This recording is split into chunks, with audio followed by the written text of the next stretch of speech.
(2026년 3월 4일) 이정훈입니다. 이란 미국 전쟁 궁금해하는 분들이 많습니다.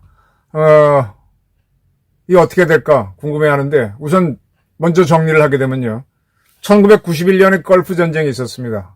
그때 미군은 이라크에 대해서 무려 38일간 미사일과 항공기를 집어넣어서 이라크 전역을 91년 1월 17일부터 2월 23일까지 38일간 하늘에서부터 공격으로 이라크를 초토화합니다. 그리고 99년에 코소보 전쟁이 있습니다. 코소보 전쟁은 미국이 지상군을 보내지 않고 78일간 99년 3월 24일부터 99년 6월 10일까지 78일간 계속 미사일과 항공기로만 때렸습니다.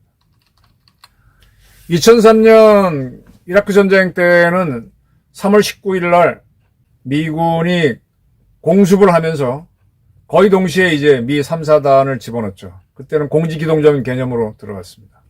이런 말씀을 왜 드리는가 하면은, 지금 이란을 공습하는 미국의 이 공습이 얼마나 이어질까, 이게 궁금해 하시는 분들이 많은데, 2003년 이라크 침공을 할 때는 후세인을 잡겠다라는 분명한 목표가 있었어요. 그래서 후세인을 잡기 위해서 미사일과 항공기로 타격을 하면서 F-117 스텔스 폭격기로 때리고 토마호크로 때리면서 긴급하게 후세인 체포 부대로 미 육군 3사단을 집어넣고 조공으로 미 해병대 1사단을 집어넣었죠. 그래서 5월 1일 날 이제 완전히 장악했다라고 하고 44일간 전투를 했죠. 그다음부터는 이제 찾다가 후세인을 잡아가지고 법정에서 사형 선고한 다음에 교수형으로 날렸습니다. 그때는 그랬는데, 지금의 이란 침공은요, 코소보 전쟁하고 그다음에 아까 말씀드린 걸프전하고 비슷해서 항공 전역으로, 미사일 전역으로 이란을 초토화하는 겁니다. 육군은 여간해서 안 집어넣고요. 지금 미국의 작전 목표가 하메네이를 죽이는 건까지는 안 들어있어. 정권 교체는 있었지만은 이미 첫날 목표를 이뤘거든. 그다음에 하메네이 둘째 아들이 후대를 잇든 말든 그거는 관여하지 않겠다. 이란의 지도자들은 니들이 뽑아라 라고 트럼프가 선언했으니까. 근데 저항하지 못하도록 박살을 내는 게 목표고 하니까, 코소보전이나 걸프전 예를 보게 되면 적어도 앞으로도 한 달은 더 때린다, 이런 얘기가 나오죠. 그 와중에 후계자로 지명된 하메네이 둘째 아들도 목숨을 어떻게 할지 모르죠. 지금 굉장히 숨어 지낸다고 합니다. 자, 앞선 방송에서 대한민국은 미국과 한미연합군 체제를 갖췄기 때문에 미군이 우리를 지켜주는 시스템이죠. 전자권도 갖고 있고. 그러다 보니까 미군이 우리나라 큰 항구인 부산에 미군 전용부대도 있고, 그 다음에 진해 해군 작전사령부, 평택의 이함대 이런 데에는 또 넓은 공지를 남겨놓고 있어요. 미군이 많은 물자를 갖고 와서 상륙할 수 있도록, 안전하게 상륙할 수 있도록. 근데 지금 중동 지역에는 미군이 전혀 단독으로 쓸 수 있는, 전용으로 쓸 수 있는 그런 부두가 없다 보니까 쿠웨이트에서 상용 부두를 쓰다가 거기에 있는 미군이 공격을 받아서 숨졌습니다. 우리는 굉장히 좋은 한미 안보 시스템을 갖고 있고 그게 전시작전권으로 묶여 있는데, 그거를 풀어버리려고 하는 게 이재명 정권이다. 그전에는 문재인 정권이었다. 이걸 잘 보셔야 됩니다. 그러니까 이 정권은 대한민국을 지키겠다, 안전하게 하겠다에 관심이 없어요. 자, 지금 이렇게 싸움이 붙는 상황이면은 우린들 안전하겠습니까? 지금 호르무즈 해협을 통과하던 배들이 굉장히 많다가 뭐 몇백 척이었다가 2척으로 줄었다, 조선일보가 보도했는데, 지금 그 유조선이 공격을 당할 가능성이 있다 보니까 기름값이 3배로 올랐다, 유조선. 네. 이거 굉장히 잘 봐야 됩니다. 우리는 전량 석유를 수입하는데 주로 중동에서 오죠. 우리 같은 경우는 지금 원유 수송로가 끊기면은 국내 석유공사 등에서 지하 땅굴을 파놓고 저장한 게 한 91분은 있는 걸로 압니다. 어떤 자료에는 201분이라고 하고, 일본은 조금 더 우리보다 많은데. 근데 한국으로 오는 이 유조선들이 하나만 격침되면은 유조선 회사들이 한국에 안 간다 그러죠. 그럼 코리아 프리미엄이 붙어가지고 유조선이 한국으로 오는 것들의 그 운임비가 7배, 8배, 이거 굉장히 올라갑니다. 이거는 군인들이 전쟁 시간 하게 되면 전시 예산을 한번 짜보는데, 짜볼 때 보게 되면 한 7배, 8배 잤습니다. 그것도 아무도 몰라요. 안 가니까. 누가 자기 죽는데 가겠습니까? 한 10배 준다 그러면 모를까? 10배 갖고 안 가죠. 그래서 우리는 지금 굉장히 조심해야 될 타임인데, 자, 이렇다면은, 지금 호르무즈 해협이 위험하다 그러면 호르무즈 해협에 가서 우리로 오는 유조선을 지켜야 돼요. 그래서 제가 우리 해군 기동함대를 기반으로 또 우리도 한국형 항공모함을 만들어서 항공모함하고 7기동함대, 그 다음에 잠수함 사령부의 잠수함, 그리고 그 중에 일부는 분명히 공격 원잠이어야 되고, 그 다음에 해군 항공사령부가 F-35B를 도입해야 됩니다. F-35B입니다. 스텔스 기여해야 돼요.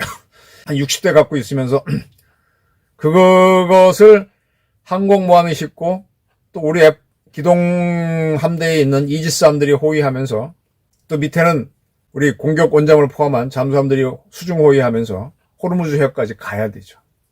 갈 수 있어야 되죠. 그리고 거기서 여차하게 되면 지상전도 벌어질 수 있으니까 해병대 1개 사단 태울 수 있어야 되죠. 1개 사단까지는 안 된다 그러면 1개 연대는 태워야 되죠. 이런 거를 하려면 우리는 해군 기동함대를 토대로 해군 원정군을, 해군 중심의 원정군, 해군 해병대 연합으로 합동으로 만들어 놔야 됩니다. 그 다음에 또 하나 지금 굉장히 조심해야 될 게, 제가 지금 이북의 대남 작전 참모라면은 한번 항구를 한번 건드려 보고 싶은 생각이 들어요.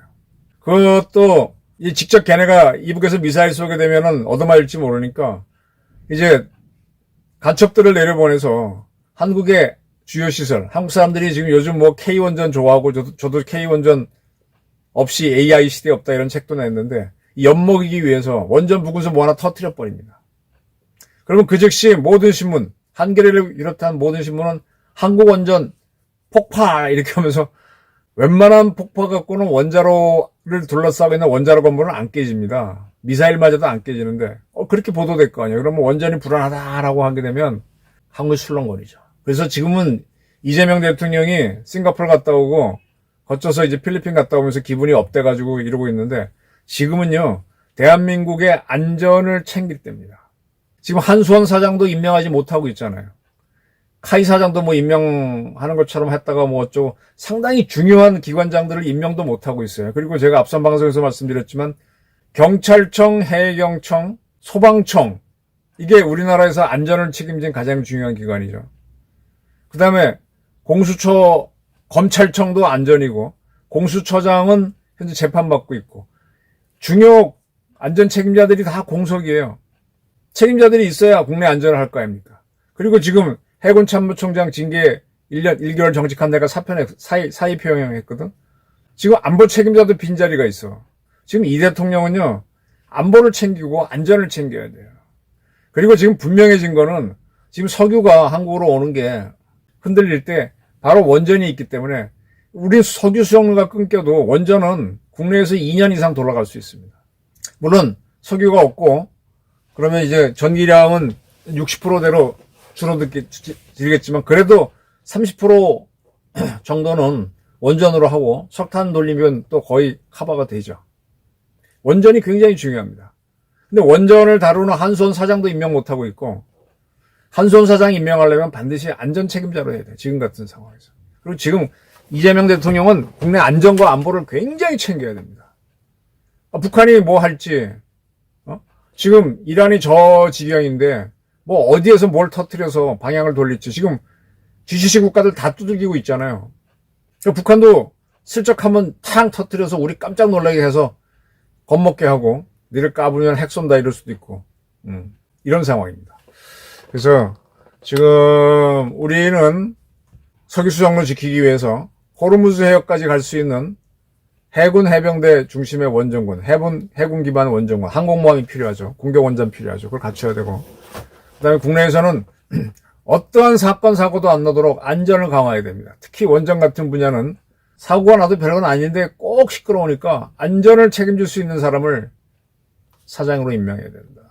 그리고 지금 우리나라 각 공장들도 사고 나면요 예민해집니다. 사람들이 금방 이재명 정권 지지율 뚝 떨어질 거예요. 그리고 이란에 대한 공격은 미국이 과거 코소보 전쟁이나 또는 걸프전을 보게 되면 아직도 한 달 정도 더 때린다. 그 사이에 무슨 일이 날지 모릅니다. 이제 완전히 이제 그렇게가 돼서 뭐 빨리 항복하는 게 사실은 타협 보는 게 좋죠. 뭐 지금 이란이 하메네이 있을 때도 12일 전쟁하고 지들이 먼저 그만하자 그랬잖아요. 형식적으로 보복하는 것처럼 하고.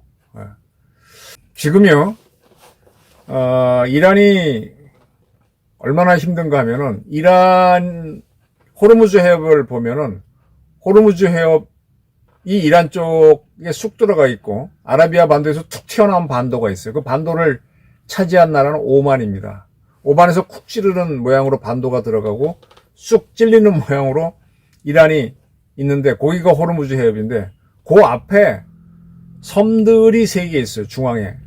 그 섬들이 이란이 UAE가 독립할 때 그걸 가져가 버렸어요. UAE는 그걸 뺏겨서 우리가 독도나 울릉도를 일본이 가져갔다면 우리가 얼마나 기분 나쁘겠습니까? 그렇잖아요. 지금까지 기분 나빠하거든.